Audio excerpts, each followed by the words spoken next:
इस कथा को थोड़ा ध्यान से श्रवण करना। इस कथा से आपको यह ज्ञान मिलेगा कि जिन के कल्याण के बारे में हम सोचते हैं वही प्राणी अंततः हमारे साथ बैर कर लेते हैं। गौतम ऋषि हुए, उनकी जो पत्नी थी उसका नाम क्या था? रामचरितमानस में भी सुनते हैं। क्या नाम था गौतम की पत्नी का? क्या नाम था? क्या नाम था? अहिल्या। जो पति के श्राप से क्या बन गए थे? भगवान राम के चरणों का स्पर्श हुआ तो वह पुनः अपने स्वरूप में आ गई। गौतम ऋषि और अहिल्या जो है भगवान का तप करने लगे। 10,000 वर्षों तक उन्होंने जाकर के जो है वो तप किया और भगवान की माया के द्वारा किसी समय 100 वर्षों तक जो है वो अनावृष्टि नहीं हुई, अन्न उत्पन्न नहीं हुआ। थोड़ा पीछे जाएं, आज से 5-10 साल वर्ष पूर्व जो है वो हमारे भी यहाँ ऐसे हुआ था, गेहूं बीजी गई थी परंतु गेहूं नहीं हुई थी। ऐसी अनावृष्टि हुई महाराज, अन्न उत्पन्न नहीं हुआ, हाहाकार मच गया। तभी तो कहते हैं अन्न को बड़े ढंग से जो है वो रखना चाहिए, पाँव में नहीं इसे दुकानना चाहिए। हमारे जो बुजुर्ग थे जब अन्न घर में पड़ता था तो कभी उसके ऊपर चप्पल लेकर के नहीं घूमते थे, उस अन्न को माथे से लगाते थे। क्यों लगाते थे? उसका कोई कारण था। और आज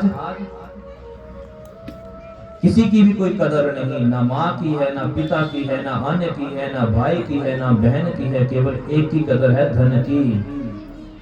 वो जैसे मर्जी कमाए, किसी का कत्ल करके लाए, चाहे किसी का अधिकार छीन करके लाए, हमें तो धन चाहिए। दिन रात धन के विषय में प्राणी सोचता रहता है।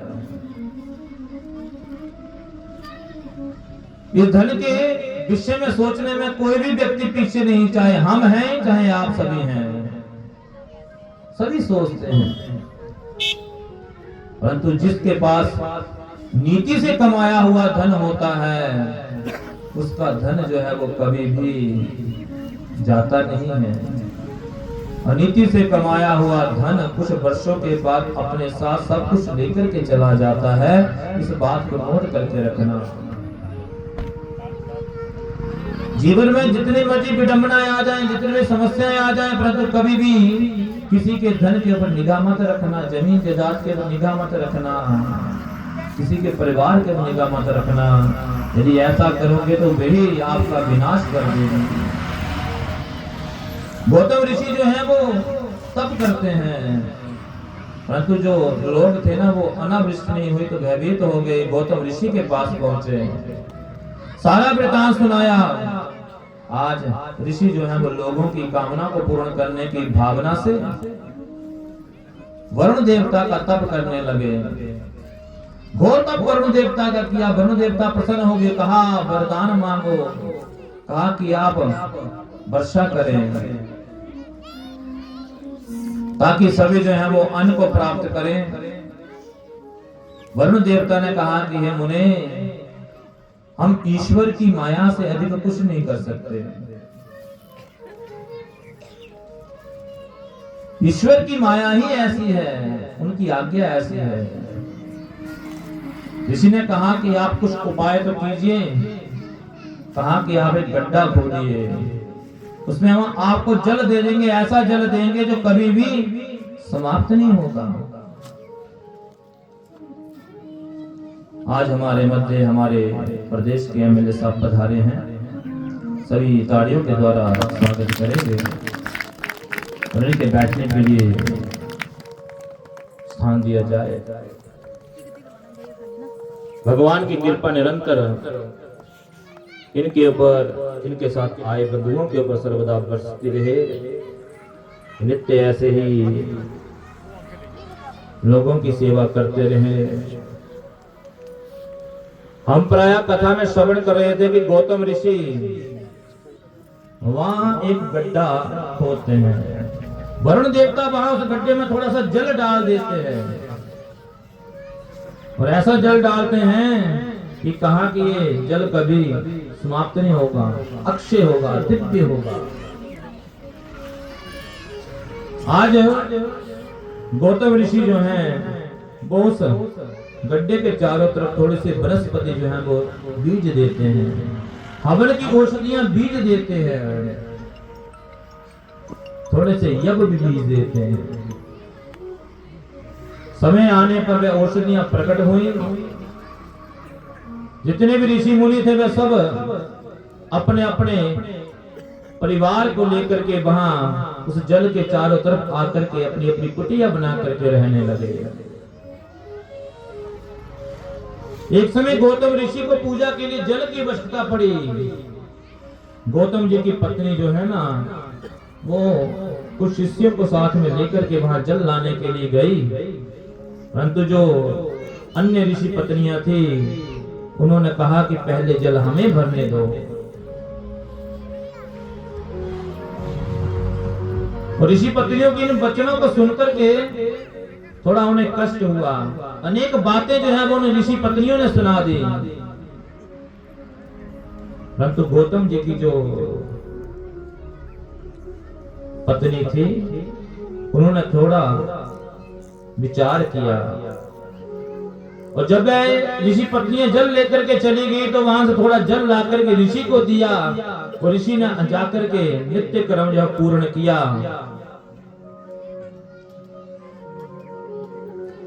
गौतम जी को सारा वृतांत सुनाया गया।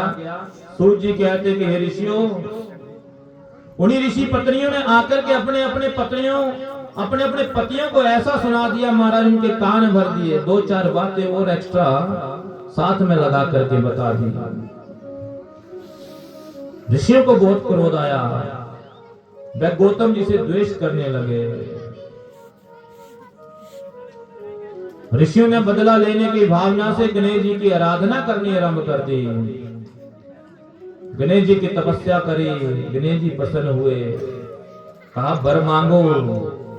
सारा वृतांत सुनाया कि हम गौतम जी से बदला लेना चाहते हैं। गणेश जी ने कहा कि हे ऋषियों, जो तुम कार्य कर रहे हो ये कार्य उचित नहीं है, इसका परिणाम तुम्हें भुगतना पड़ेगा, ये मेरी बात आप ध्यान में रखना। परंतु जब व्यक्ति में क्रोध आ जाता है, इतना आवेग जागृत हो जाता है, जब तक वह उस क्रोध को शांत न कर ले तब तक जो है वो शांत नहीं बैठता। ऋषियों ने प्रार्थना करी और ऋषियों की प्रार्थना को सुनकर के भगवान गणेश वहां से चले गए और एक दुर्लभ गाय का शरीर उन्होंने धारण किया। किसने? गणेश जी ने। और वहां पहुंच गए जहां पे गौतम जी ने जो है वो यव बीजे हुए थे। यव कहते जौ को। उस सरोवर के उस जल के किनारे के ऊपर वह गाय जो थी वो जाकर के उन यवों को खाने लगे। गौतम जी ने क्या किया, जो कुशा होती है ना उसे लेकर के थोड़ा उसे हटाने का प्रयत्न किया। और जैसे वो थोड़े से कुशा के जो किनारे थे वो जाकर के उन्हें लगे कि वह गाय नीचे गिरी और मृत्यु को प्राप्त हो गई। अब अन्य ऋषियों को कहने के लिए समय मिल गया। अनेक प्रकार के वचन गौतम जी को कहे।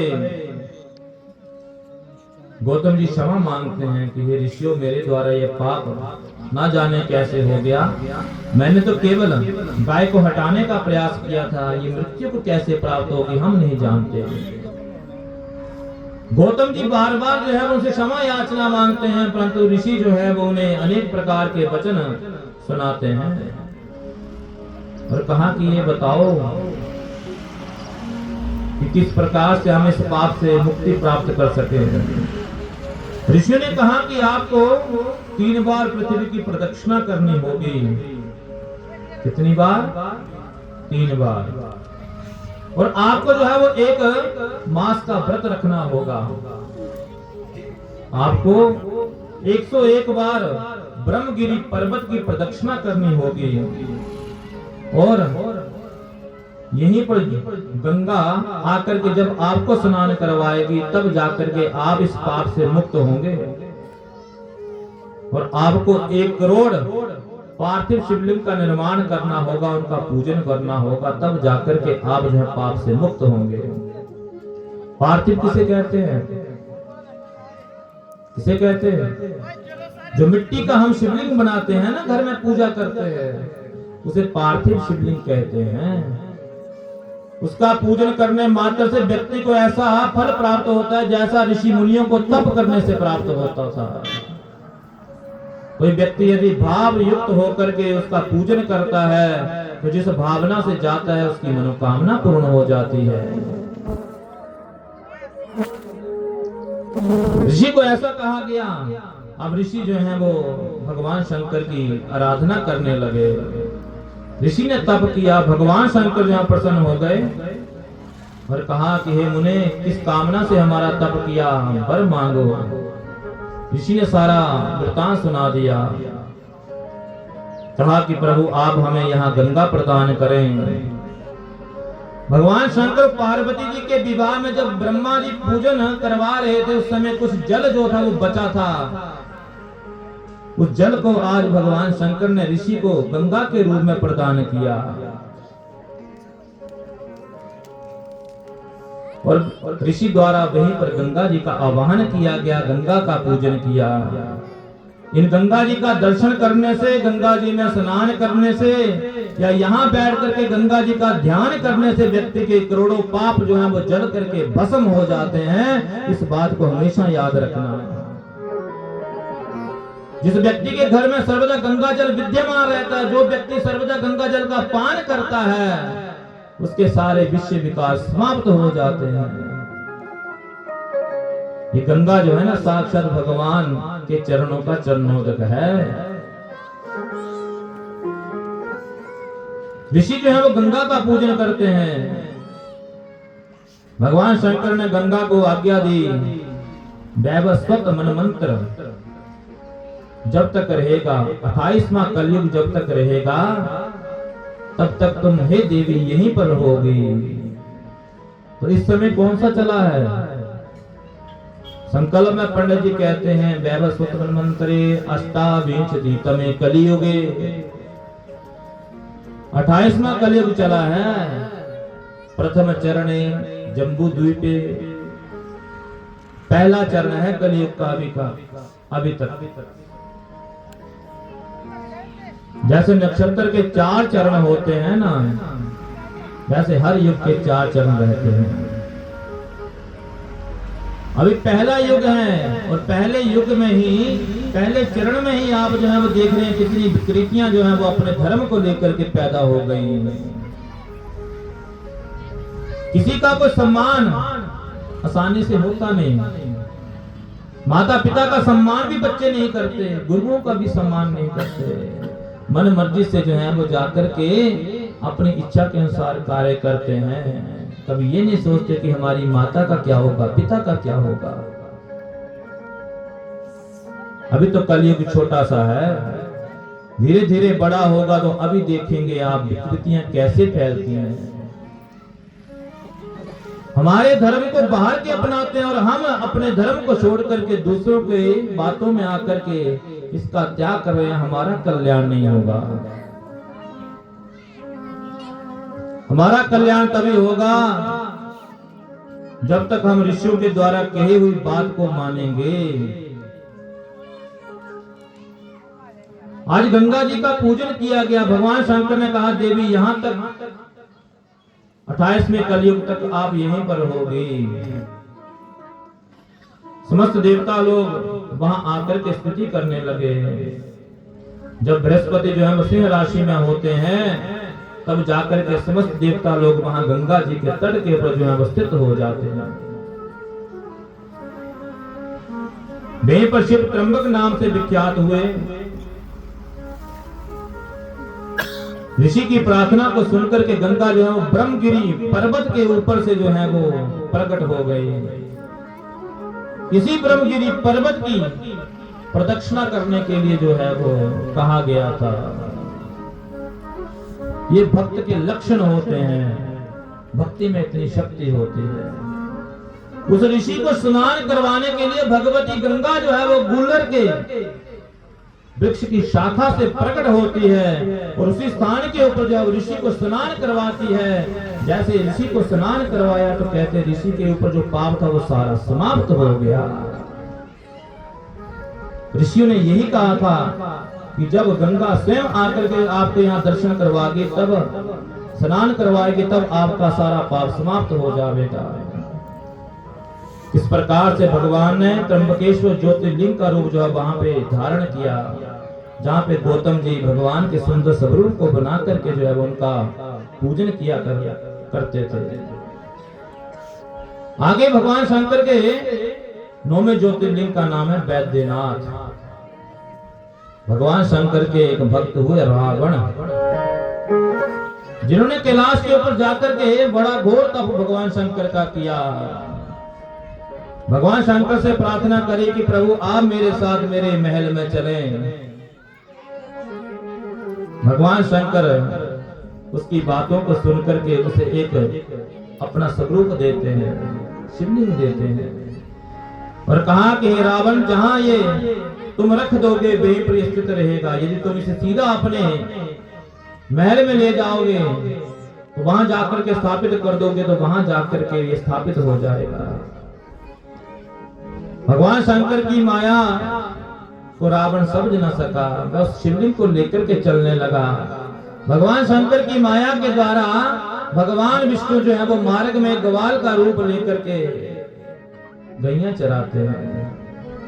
रावण को लघु शंका आ गई, इतनी तीव्र लघु शंका आई कि वह उसका वेग सहन न कर सका। उस ग्वाल को देखा और शिवलिंग दे दिया, कहा कि तुम थोड़े समय के लिए इसे पकड़ करके रखो, मैं लघु शंका करके आता हूँ। ग्वाल ने कहा जल्दी आना। कहा ठीक है। रावण लघु शंका के लिए चला गया। भगवान शंकर की माया के द्वारा रावण की लघु शंका बंद नहीं हुई और ग्वाल जो है वो विचार करने लगा, पता नहीं कहाँ चला गया। उसने वो शिवलिंग जो था वहीं पर स्थापित कर दिया और ग्वाल चला गया। तो जब रावण वापस आया, उसे उठाने का प्रयास करने लगा तो वह उठा नहीं। तो भगवान शंकर जो वहीं उपस्थित हो गए, जिनका नाम पड़ गया वैद्यनाथ। वैद्यनाथ में कोई गया, बड़ा सुंदर स्वरूप है भगवान का, बिल्कुल छोटा सा स्वरूप है, आज भी भूमि के भीतर है। वो इतना सा भूमि के ऊपर है, कभी जाकर के देखना। सामने गौरी मैया का मंदिर है और ज्योतिर्लिंग के ऊपर जो गुमटी बनी है उसके ऊपर से एक लाल रंग का धागा लेकर के जो है वहां से माता पार्वती की गुमटी के ऊपर बांधा जाता है। उन वैद्यनाथ जी का दर्शन करने से व्यक्ति के जीवन में जितने कष्ट होते हैं वो सारे दूर हो जाते हैं। आगे भगवान नागेश्वर ज्योतिर्लिंग के रूप में अवतरित होते हैं। माता पार्वती के वरदान के द्वारा अहंकार में डूबी हुई एक दारुका नाम की राक्षसी थी। वह सारे ही धर्म कर्म के कार्यों को नष्ट किया करती थी, उन्हें बिगड़ डाला करती थी। जितने लोग थे सब ने जाकर के जो है वो औरव ऋषि से प्रार्थना करी। औरव ऋषि ने उस राक्षसी को कहा कि यदि तुमने यहाँ के प्राणियों को कष्ट दिया तो तुम्हारी मृत्यु निश्चित हो जाएगी। अब राक्षसी इस प्रकार से चिंता करने लगी। समस्त राक्षस जो थे वो मृत्यु से हाहाकार मचाने लगे। उसी समय राक्षसी को ये ज्ञात आया पूर्व जन्म का वरदान कि वे अपनी स्वेच्छा से कहीं पर भी रह सकती है, जा सकती है।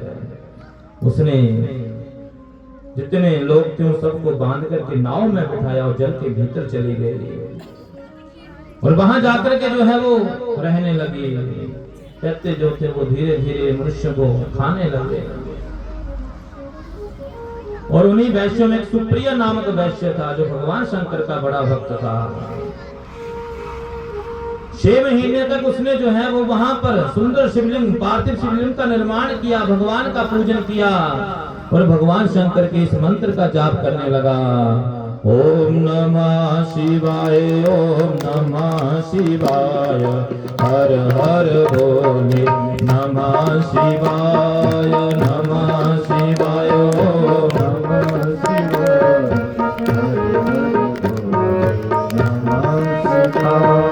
नमः शिवाय, ओम नमः शिवाय, हर हर भोले नमः शिवाय, नमः शिवाय, ओम नमः शिवाय, हर हर भोले नमः शिवाय, ओम नमः शिवाय, ओम नमः शिवाय, हर हर भोले नमः शिवाय, नमः शिवाय, ओम नमः शिवाय, हर हर भोले नमः शिवाय, हर हर भोले नमः शिवाय, हर हर भोले नमः शिवाय, हर हर भोले। बोले शंकर भगवान ने की किस मंत्र का जाप करने लगा? किस मंत्र का? कितने अक्षर हैं नमः शिवाय में? कितने अक्षर हैं? 5 अक्षर हैं। और ये 5 अक्षर जो उत्पन्न हुए हैं, ये हमने बताया था पहले दिन। इन्हीं अक्षरों के द्वारा जो है संपूर्ण चराचर जगत जो है वो गति करता है। उस सुप्रिया की तपस्या को देख करके भगवान शंकर बड़े प्रसन्न होते हैं। उस राक्षसी को पता चला तो उसे मारने के लिए गए। जाकर के जैसे उसे मारने लगे तो कहते हैं कि भगवान शंकर जो है वो वहां पर प्रकट हो गए और भगवान शंकर ने जो है उन दैत्यों को जो है वो जला करके भस्म कर दिया, उनका संहार कर दिया। अपने भक्त की प्रार्थना को सुनकर के भगवान शंकर वहीं उस शिवलिंग में प्रतिष्ठित हो गए, जिसका नाम नागेश्वर शिवलिंग पड़ा। आगे भगवान शंकर के जो 11वें ज्योतिर्लिंग है उनका नाम है भुष्मेश्वर। क्या नाम? भुष्मेश्वर। देवगिरी पर्वत था, उसके ऊपर भारद्वाज कुल में जो है वो सुधर्मा नाम के एक ब्राह्मण थे। उनकी पत्नी का नाम था सुदेहा। काफी वर्षों तक इनके घर में संतान नहीं हुई। पत्नी ने कहा कि आप दूसरा विवाह कर लीजिए, क्योंकि जब तक संतान घर में नहीं होगी तब तक हमारा जीवन सार्थक नहीं होगा। क्योंकि गृहस्थी का जीवन तभी सार्थक होता है जब घर में संतान हो जाती है। उस संतान का दर्शन करने से कंधों से जो है वो पितृ दोष जो है वो